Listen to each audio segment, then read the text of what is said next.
For over 40 years, SCM has been the voice of our town, bringing us together through local programming, education, and live broadcasts. SCM isn't just about television. It's about empowering our community, ensuring our voices are heard during government meetings, and celebrating milestones like our high school graduations. But today, SCM faces a challenge. Our funding structure is based on television subscriptions. And it's no secret, people have been cutting the cord. With a shift to internet-only subscriptions, SCM receives less revenue, even though all our programming is freely available online. We need your support. We need your support. We need your support. We need your support. We need your support. Your donation can make a difference. It will ensure that SCM remains open, continues to educate our youth, and keeps our community informed. Thanks to SCM, I've been honing my creative skills, helping me work towards my college degree. SCM is crucial for keeping our community connected. SCM isn't just here to broadcast local events. They're actually preserving Simsbury's history. Join us. Join us in preserving Simsbury's voice. Simsbury's voice. Together we can ensure that SCM continues to thrive for generations to come. Visit our website or scan the QR code on your screen to make your donation. Every contribution counts. Thank you for supporting Simsbury Community Media, where your town, your schools, and your government come together. Hello, Baird. So we have, in terms of, I'm not exactly sure whether we count ex officio for our quorum. I don't think so, right? So it's Baird and I. We need Jamie or Michael to have a quorum, but let's keep going. So we won't do minutes yet. Let's start with the introductions. And I believe most everybody knows everybody, except maybe not our guest, Chris Haberbosch. And Chris, I'll give you a chance to just say a sentence or two about yourself, but I'll give folks a little background. As you know, we're looking at this campaign called Power Smart, which is focusing on battery storage as well as solar. And you may recall, some of you who've been around a while, thinking of you, Susan, we did Solarize. We had ambassadors, right? There were people who had solar already and could then talk about their experience. So I don't know if they call them ambassadors in the Power Smart program, but it's the same idea. Find somebody who actually has one and can speak, not theoretically, but from their experience. So we're going to talk more about the campaign later, Chris. But anything else you'd like to add? I can just say what I have. I have a 8 kilowatt array with a 13.5 kilowatt hour battery. I run 2 electric cars. I'm a service technician. Let's see, and I'm also connected with the Connected Solutions program with Eversource. So annually, I get a check for putting energy back into the grid when they need it the most. They started out with a summer and a winter program, but now it's just a summer program. And it's organized to the extent that I actually get notification a day before what would be called an event, which would be a period of time when they anticipate everybody turning their air conditioning on at 5 o'clock. So I'll just make sure that my battery is free and clear at that period of time, and they like that a lot. It seems to be a win-win-win for everybody.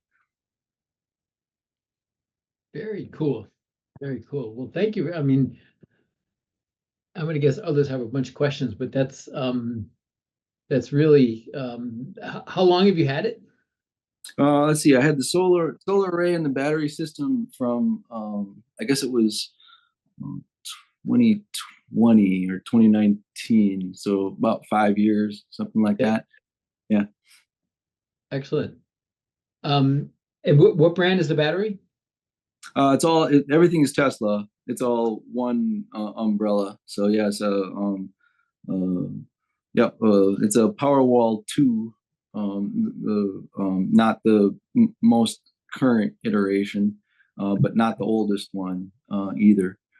Yeah. Now the Connected Solution program, was that available when you got the battery, or did you join later? It's funny.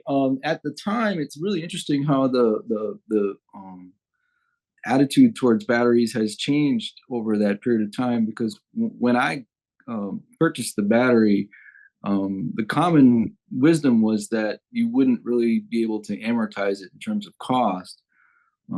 I think since then that equation's kind of turned upside down. Yeah.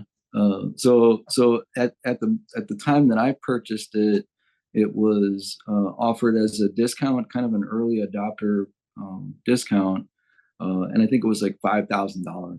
And then the price at one point, because of the fluctuation in lithium, I think was in excess of 14,000 for the same package, including installation.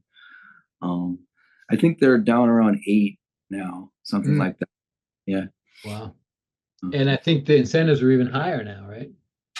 Yeah, I because of my tax situation, I wasn't able to take advantage of the incentives. But even without that, I think that it's probably going to be about 5 years before just the batteries amortized. If you consider the every year I get about a $750 check. So if you consider that, just the part of the battery, then that would pay for itself. My monthly electric cost is, including the loan that I have for the solar package, which also included a roof. So I needed a roof upgrade before they could accept that. Is $390 per month, and that includes everything, and that doesn't include the $750 that I get back every year. But I'm running 2 cars on that.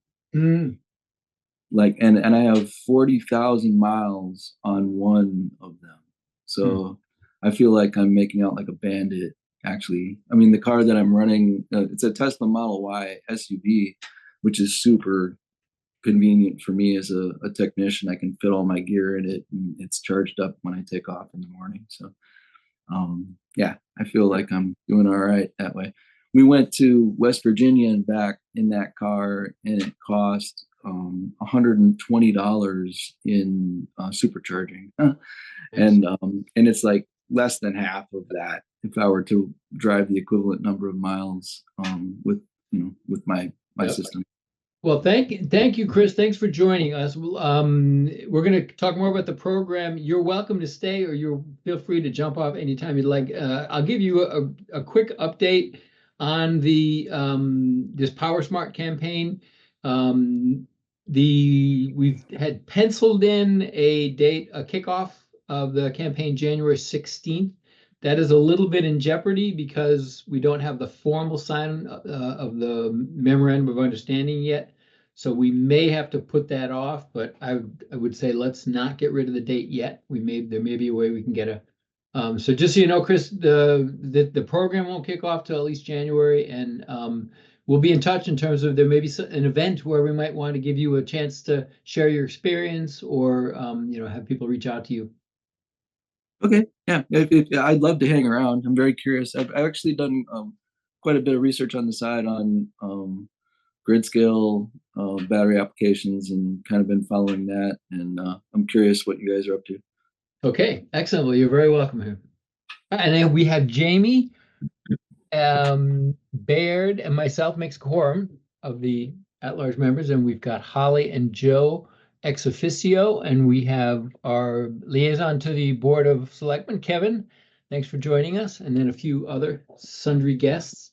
So we can now approve the minutes. They were, I think, sent out with the package. Any suggestions, edits to the November minutes? I thought they were great, flawless. Is there a motion to approve the November minutes? All right, and a second? I'll second. Any further discussion? All those in favor? Aye. Aye. Opposed, abstentions? All right. Great. Ex officio board. Lydia texted me she's running a little late. So ex officio, that would include Holly and Joe. Holly, what's up with Planning Commission? Okay. We haven't actually been dealing with any sustainability issues since we last gave an update. The major thing we're working on is the sort of a plan of development for Terrafill,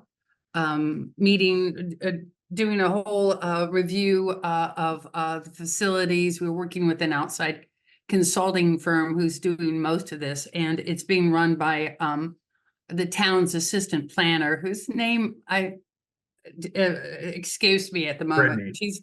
I'm sorry? Brittany. Yes, McGilpin? Brittany. Yep. She's doing a great job. She's doing a really good job. She's handling this, and of course, you know, the Terrafill has their own group of people who give a lot of thought and work and support for their own goals. And of course, these are a main source of input for us, as well as a lot of town meetings. So that's due to come out sometime later this spring. And there's been quite a bit of work just gathering input from everyone about what they want to see happen in Terrafill. The only other thing that we just recently did was give a positive referral to the Board of Selectmen for purchase of a property adjacent to the high school that could be used for special education classes, particularly special education classes that we now have to bus students out of our school zone and actually pay tuition for. So this is really good for a number of reasons. It's the old Simcroft building right next to the high school. So it's just a perfect situation. There's lots of details that need to be worked out, and I'm thinking that this is something that's really good for the town. And all we did was we gave it a positive referral to say that, yes, it meets the plan of conservation and development. So that's our update for planning. So the Terrafill study, is it addressing any sustainability issues? Well, insofar as one of the focus points of the study has to do with the relationship of the town to the river and to the parks and to the wonderful surrounding preserved land around it and hiking trails, there's natural sustainability involved. But as a separate topic, I don't believe so. But definitely there is an interest in promoting the natural aspects of Terrafill and seeing to what extent the town folk want to see that done too. Yep. All right. Anybody have any other questions for Holly from planning? Hearing none. Joe, quiet season for the swap shop, but anything else going on? Yeah, swap shops closed for the season. The one other thing I was kind of following was the approval for clink, you know, the alternative bottle and can recycling method that was going to be deployed at Stop and Shop. And when I look through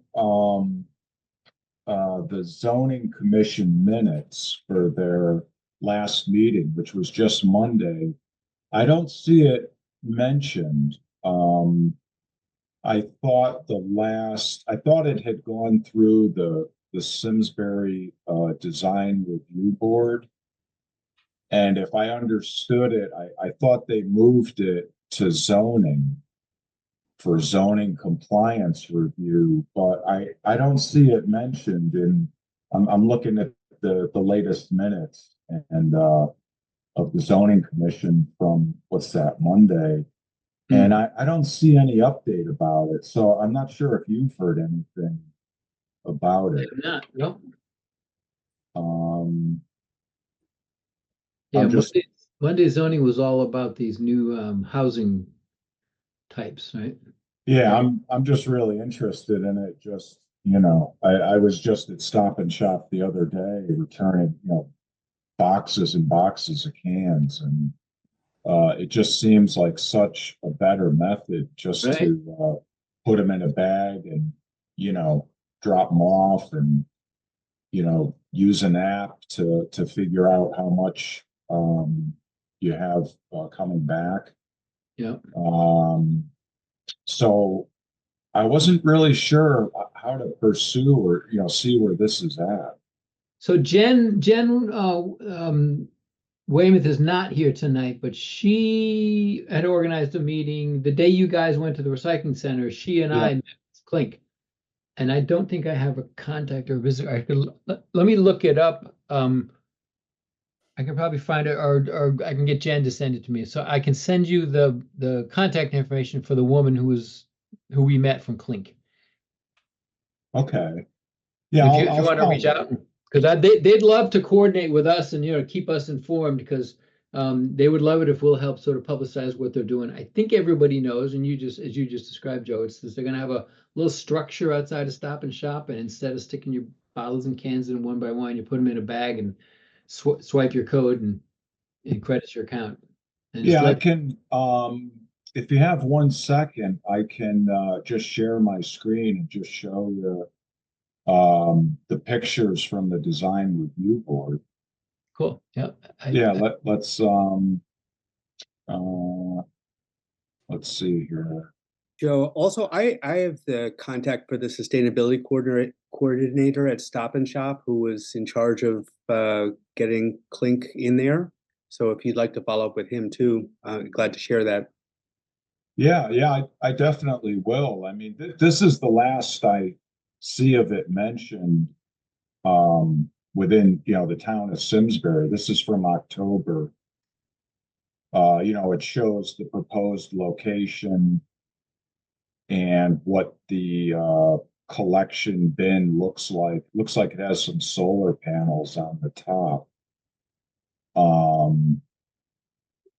And then, the design review board analyzed it, made some recommendations. And then at the bottom, it says, design review board submits a positive referral for application zoning compliance review. So I assume that means it's with the zoning? There's often a zoning meeting right after design review. Did you look at that meeting? It's also a draft motion. It's the draft motion that planning would prepare for them to vote on. It doesn't mean they voted on it. Right. Okay. Well, I'll just, Baird, or, you can send me what contacts you have, and, I'll follow up on it. I'm just very interested in it. Joe, I put Bridget O'Brien's email in the chat. She was the one we met with from Clink. Okay. And you can mention that, I gave that to you and that you're from the committee. All right. Well, thank you. All right, we'll do. And just in time for an ex officio report from the Board of Ed. Just walked in the door. Our roving member, Lydia Tadone. Good evening, everybody. Hope you're all doing well. What can I tell you? Let's see, Board of Ed, we will meet Tuesday night. We have not met for a month. We did not meet end of November, but we hope that you all had the opportunity to get to Latimer Lane for the open house. We had 600 plus attendees, community members, and from the town attend, and it was really very, very, very successful. If you haven't had a chance to go, by all means, give the principal a call. He loves to give tours, and students are there to give the tours, but we're just very pleased. We did have a grand opening with the architects and the builders and project managers and everyone. And I got to tell you, the sixth graders are so impressed with the school. They're the ones that my heart just melts for them, because they're so proud of their school. And you can tell it because that they took us around the school. They did tours all day, and it really is something. So that is really a feather for our cap for this town, for this district. And as we proceed forward, we're going to be having, and maybe Kevin may have covered it already, a three-board three-board meeting, Board of Finance, Board of Selectmen, and Board of Ed this coming Wednesday. It's our annual, as we proceed with commencing the budget process. So we'll be meeting Wednesday at 7 for that, start talking budget, everyone's favorite topic. So So that's to unfold, and we know it's going to be a tough year, and so we are starting that process and really going to be looking at our budgets and working, and we work well with one another. I think Kevin can also attest to that we the three boards, we're very fortunate, we're very lucky that we do have a good working and collaborative relationship, especially when it comes to preparing the budgets. So that's where we are with Board of Education. So, we're going to be finishing the semester, hard to believe again, but we're looking forward to that long break. Have you ever done one of these where it wasn't going to be a tight year? Something, I say this every year, right? Every year it's a tight year. Every year is going to be a difficult year as it's proposed to us. But I think every year we've done our due diligence and we worked really hard because we started that process earlier and earlier. It really never goes away. But I think the key is that we work together in tandem. The three boards have been very fortunate that we work together, and we are very transparent about our budgets. We have open meetings, open forums, for the public, and by all means, please stay tuned to that. So when we do, have opportunity to come and speak your budgets, about your budgets, projects will be brought to the table. So please, by all means, call, holler, shout, come to a meeting, invested. I know you all are, otherwise you wouldn't be here, but it's always great to have those that come before us. But that was a long way around. Yeah, it's going to be, well, Kevin can, on the other end. So it's never an easy budget year. Kevin, you're essentially an ex officio member from the board. I know there's a lot going on, but anything you would love to, like to comment on at this point?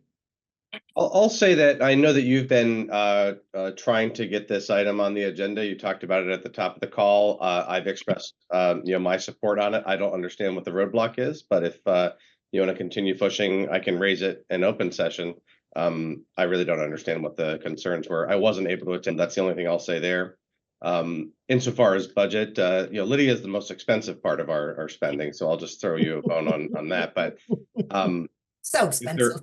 This committee, I think, other places has an opportunity to advocate for things that might sound like an expense on the upfront, side, but can have long-term financial savings for us, and then also the energy savings as well. So advocating for those considerations in the budget process when those items are in consideration. And this is repave the town hall parking lot, for instance, this year.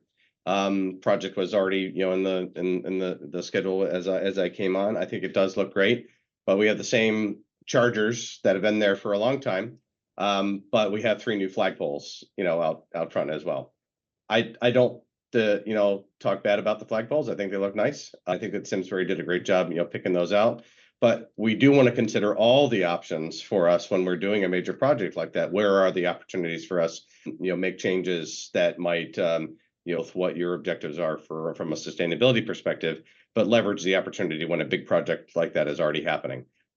So that's my only thoughts there. I script for good advice on, what to think about, and I think the Board of Selectmen and others will need to have that consideration as well. That's all for me. Super. Thanks, Kevin. Yeah, I wonder if they laid additional conduit for chargers. So speaking of that, we actually did. We carried a 2-inch conduit which can support future EV chargers pretty much to every corner of the parking lot. Future expansion for EV chargers. Great. That's the most important thing, right? Whether you can put the chargers in later as the need increases, but if you're digging the thing up, put the conduit up. Great. Kudos. Okay, so next item is this Power Smart campaign, and couple updates. Kevin referred to that we had with the town manager, Mark Nelson, and Tom Roy, and Wendy Max Tudis. We talked about a couple things, but among them was the Power Smart campaign, and what were the obligations that were being asked of the town. And so there's this memorandum of understanding that the view needs to go before the Board of Selectmen. So it was agreed at that meeting. We tried to get it on the next Board of Selectmen meeting, December 9th, which is next Monday. And we learned that wasn't possible to get it on the meeting.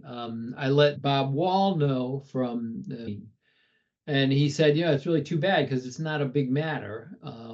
See if there's a way to get, approved without a board of, and tell him, the campaign is, would like to get the program launched soon. So I did, just saying, hey, is there a way to do this? The actual ask here is very, very light, right? There's a couple, and we have some details there, right?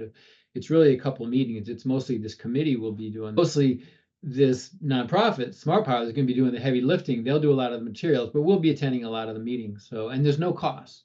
So anyway, maybe there's going to be a way we can get this thing approved without either with a very brief presentation soon, or maybe we'll have to put off our January 16th kickoff. It would be a shame, but so I guess just stay tuned on that, Susan. I'm also confused why this hasn't gotten on the agenda. I mean, I know they have a lot going on. Kevin can say that. This is a lack of support. So is there anything, I mean, I'm part of your committee, but is there anything else the rest of us can do to maybe? So at this point, I did sort of, ask, is there a way? So I think, so that was I emailed Wendy Maxudis with a copy to everybody, Mark, Nelson, Tom, Kevin, that, is there a way to do this without a full board presentation, right? So I don't think there's anything anybody can do right now. There may be, if they say, yeah, I mean, maybe I could speak at public audience on the 9th and some kind of a nod of some kind that we can go ahead on January 16th. I don't know.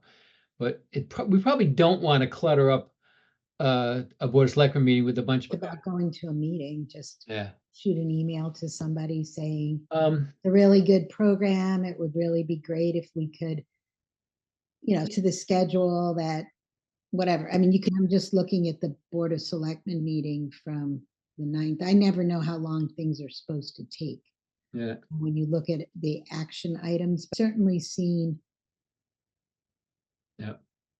So we're not going to cancel January 16th yet, but we will see how that plays out. But either way, we're going to do this campaign, as people like Chris can attest. Batteries have some pretty cool capabilities in terms of and it was in the paper today, I think, that smart meters are coming.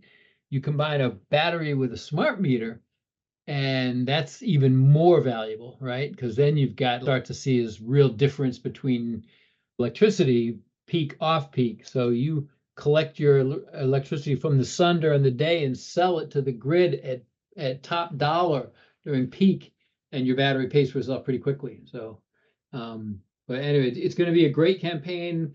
I went to the Avon kickoff November 18th, so Bob Wall was there, and it was excellent. So I'm looking for a lot on solar in there. It's not just batteries, right? So it's a really informative presentation. So really looking forward to the campaign, and we'll have to just be a little patient at this point. Hey, Mark. Yeah. So it looks like West Hartford is doing it too, right? They did it, yeah. They were in what, round 2? Yeah, I'm just curious what other towns. You said Avon. Here, I'll pull it up. It was in one of these documents. While you're, I think it's okay to push on this. I don't think that needs to be there's one member who sets the agenda with the town manager and the first selectman. I guess they said that they had concerns. I still don't know what they are though. And so I'd be okay with putting it on the agenda and having a discussion on it. I can also do that from the floor, and you're also always welcome to speak in public comment, either submitting something in advance or whatever. It doesn't need to be controversial in order. I think that would actually be helpful. Right. But I also don't see any reason to delay. It's a pretty straightforward agreement. So I don't know what those concerns are. Sorry to overtake that. I just I'm confused as well. Yeah, no, thank you for that, King. So I'm going to go. I don't know if anybody else would like to maybe consider speaking at public audience, so it's not always here. Susan? December 9th meeting, is that what you're telling? I think I can do that. So yeah, let's see. Again, my email, I didn't get it. I just sent my email today, so maybe by there'll be a solution, but for your support, because I don't usually send an email like that, but I thought this is such a I don't think this is controversial, so let's push a little. Right. Kevin, also, I really appreciate the support. I think that's, and I really don't understand the delay on this at all. But Mark, just in planning, if for some reason we get pushed back to the agenda in January, I don't think January 16th event, in order to do the publicity, the planning, all that kind of stuff, it's going to have to be pushed back. You need a month to pull together the publicity and planning for all that kind of stuff. And so if it gets approved in December with January 16th, but if it gets pushed, Agreed. Joe, did you have your hand up or? No, I was just curious what other towns are doing. Oh, okay, yeah. Now you were asking about town. I got this. Let me pull this up so you can see. This is the where is it? Nope. Here, this one.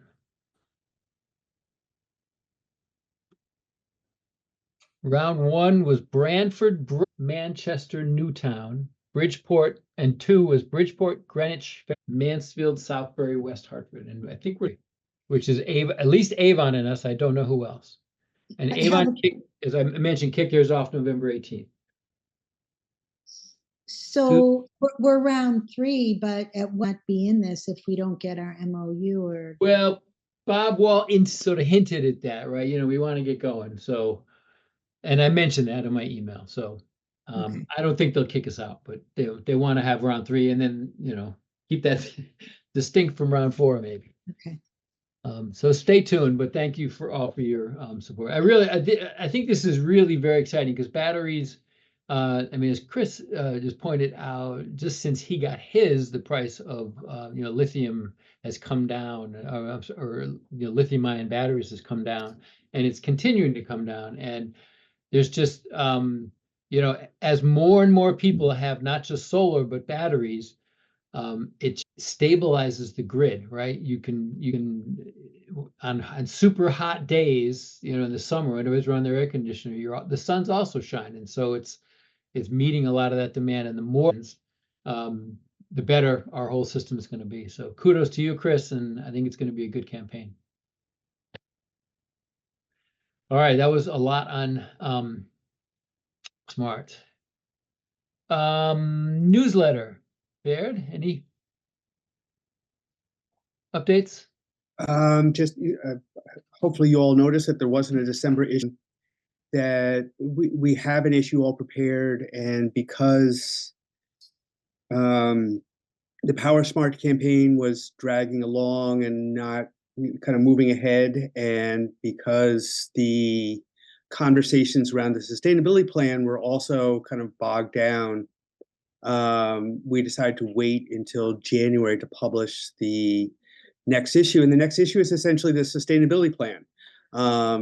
And I was hoping it would be the sustainability plan plus a description of the Power Smart campaign, but that may have to hold off.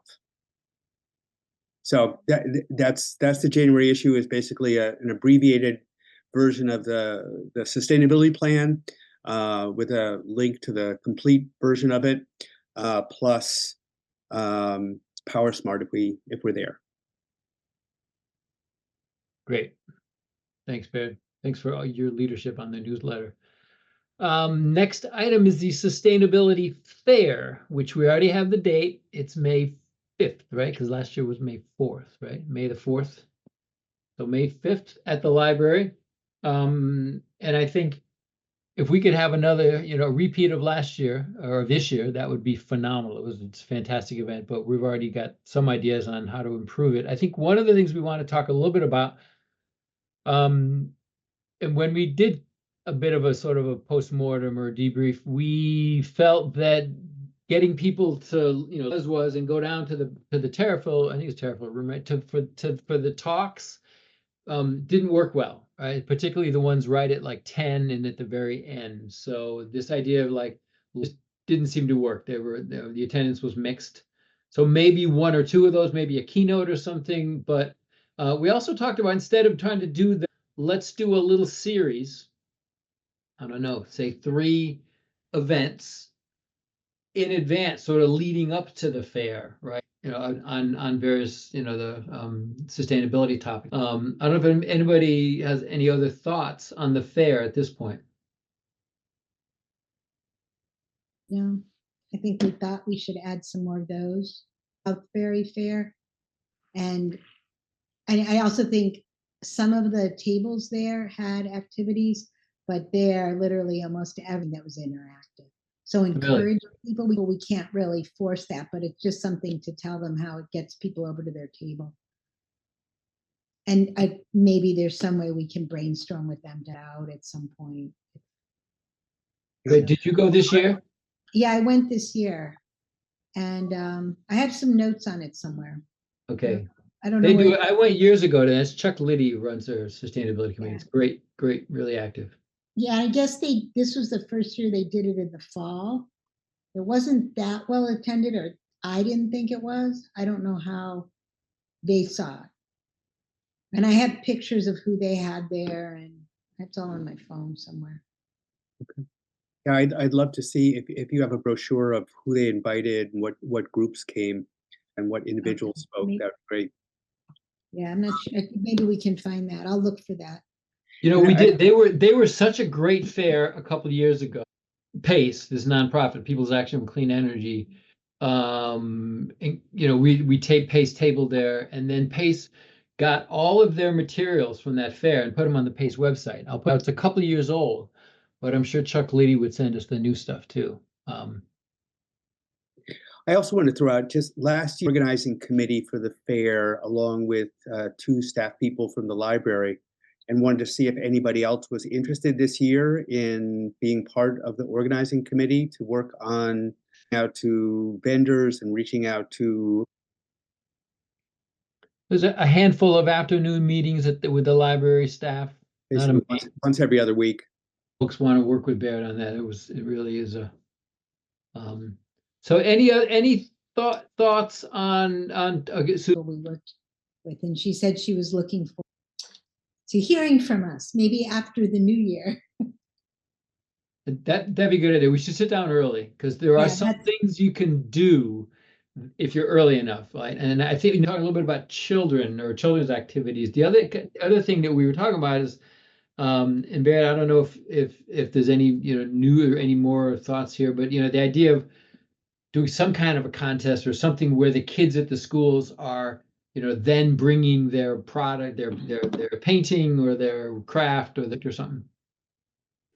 I wrote up a long proposal and did a lot of work on this over the summer. I didn't get a whole lot of traction from, so I kind of put that aside. It is a project that I would love to see, of having our kids do kind of a science fair thing that's related to sustainability. But I didn't feel like there was enough science teachers that I spoke with. At this point, I would still love to see it happen, and figure out how to do that with our town. It is a big project, right? All the judging and the bike repair cafe was a pretty big hit last time. I don't know if there's other features that we'd want to bring in. Would we want to make another attempt at the repair cafe? It was really hard getting other types of repairs. Yeah, I think with the bike repair cafe, if we work with our local biker organizations a little bit earlier, I think we could make that happen. Yeah. So I think that's part of our early planning, quite early enough to make that work last year. Yeah. And so the event is May. Should we consider maybe a couple of events in advance of the fair to cover some of these sustainability topics? I think that was the idea, pull them out of the fair. Earth Day, around Earth Day too. Yeah. Before that. Right. Any thoughts on topics? I mean, we will have covered storage probably pretty well, right? So we may want to pick on some of and I think we should maybe work with our Green Coalition a little bit, right? And maybe do a mix of, and maybe plants or nature-based solutions and waste. I think there's been a ton of talk. I mean, maybe there's room for more, but over the last year, there's been multiple talks about yards and attracting animals to yards and removing invasives and all of that. And maybe there's room for more, but the reason why I think there might still be is because I think more and more people are slowly starting to get aware of what the pollinator pathway is doing and what invasives are and what native plants are and where you can buy them around here. And I think it's starting to build. I think for those people that have already been aware of it and are gardening that way, yes, maybe they've been to the talks and they're well informed, but I still think it's like a small percentage, or even just you shouldn't be out there with your leaf blower every 32 seconds. I will tell every one of my neighbors, come to this talk, but it is and certainly seasonally appropriate. I think the other thing is maybe safe biking, and I know that our bike ped folks, to the point of leveraging the Green Coalition, there's been some expansions of trails that people have questions and curiosity about, and maybe whether it's how to equip your bike or yourself, where you can go on the trails, and I would leave that to them. Clearly, that's their subject matter passion. But as it starts to be spring and people are starting to think about maybe driving. I was also thinking, following what Jamie was saying, something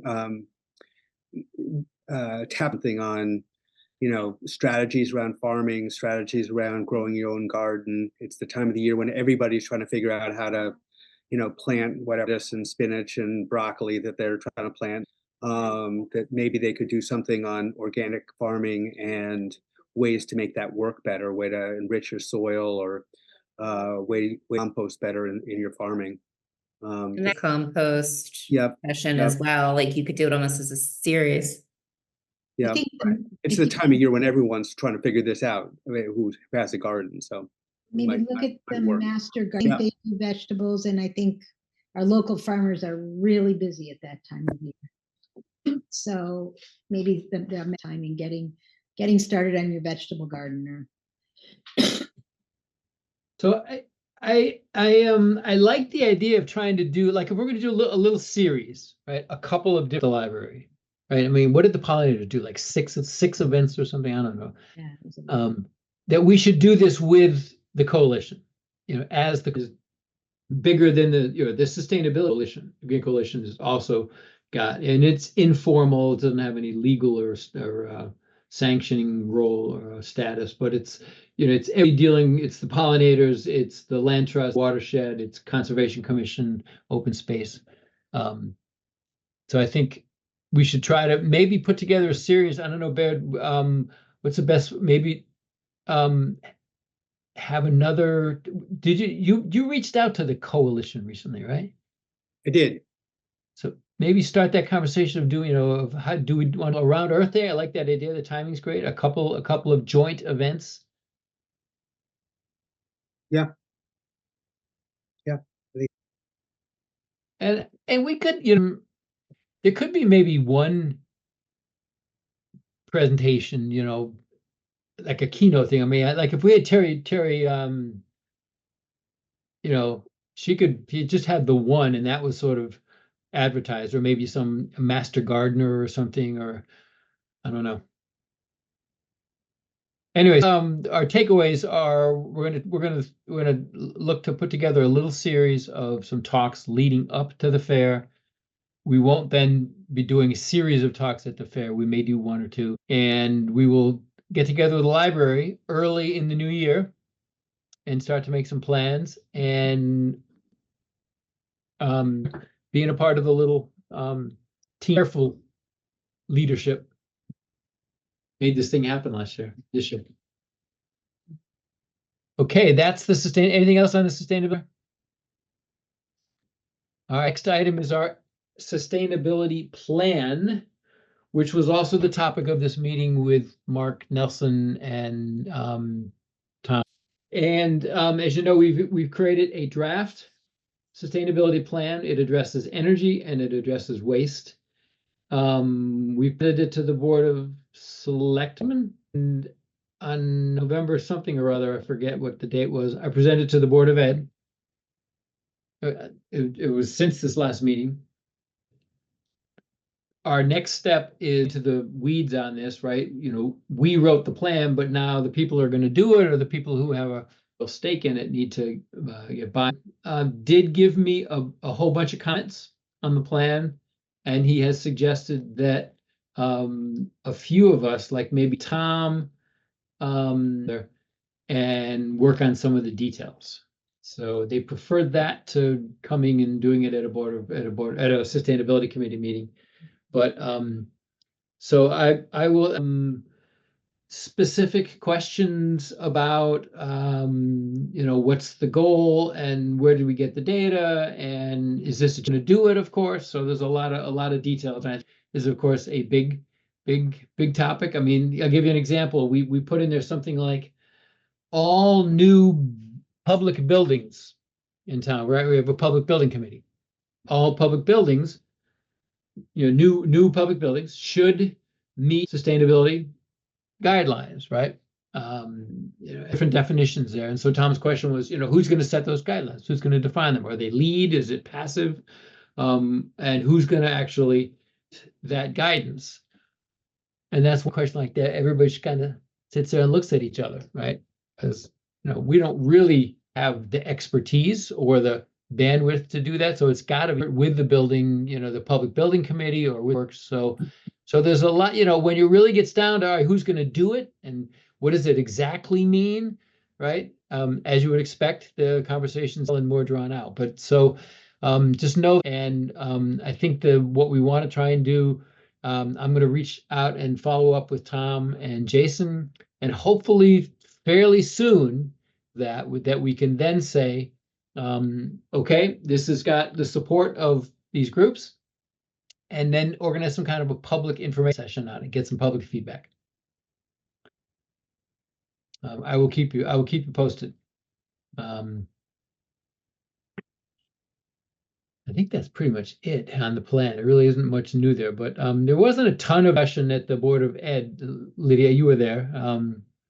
Yeah, there wasn't, we didn't actually have a lot of time to go into real details, but the Board of Ed members were very grateful, and is you know, recorded and televised for having you come and speak to us as you did your presentation with Board of Selectmen. So this was a good beginning. I might mention for the Board of Ed and administration to hear what the Sustainability Committee has been doing and has been working on the plan of development for manager, what have you. So it's starting a conversation. It will start a conversation as we move about the year. And, you know, so it never hurts to bring it forward again. It's heard. So, but I know they were very grateful that you came and we talked about this. So I think as we move forward, Board of Selectmen, you know, detailed, more strategic conversation about it. I guess the real question is the funding piece. No one is against what it would mean for the town, for the benefit for, you know, BOE and Board of Selectmen or the town to say, but it's just that funding piece. Where's that funding coming from? Exactly, where is it going? And that's the key there. So it was a good introduction, Mark. We thank you for coming and speaking to us and, you know, kind of whetting the appetite for where we're going with this. We had agreed that it was going to be a meeting with Bonnie.